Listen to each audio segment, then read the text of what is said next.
I'm going to show you how to make pure cold-pressed coconut oil at home using just coconut. And the best part, nothing is wasted. First, grab your bowl, your coconut, and break. Make sure there's water in the coconut. Looks great. Take the nut out. Be careful not to cut yourself.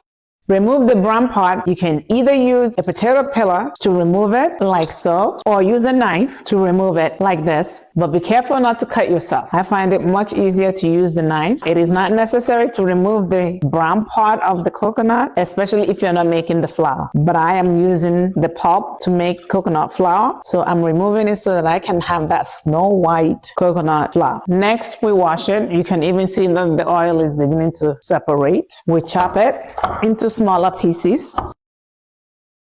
Place in the blender, add the still water, cover, blend with the powerful blender until nice and creamy.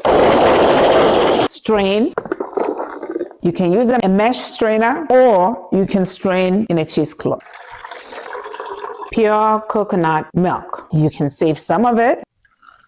We save this, and this can last in the refrigerator for 7 days. You can use this to make your coconut yogurt. Next, cover. Let it or refrigerate for 45 minutes to allow the water and coconut cream separate. After about 45 minutes, separate the curd and the oil from the water and discard the water. Now, let me show you how oily this is. Here's my skin.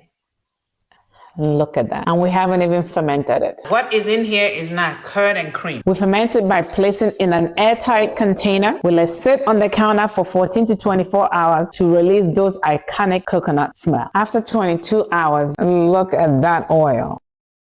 It has that typical coconut oil smell. Pure cold-pressed coconut oil.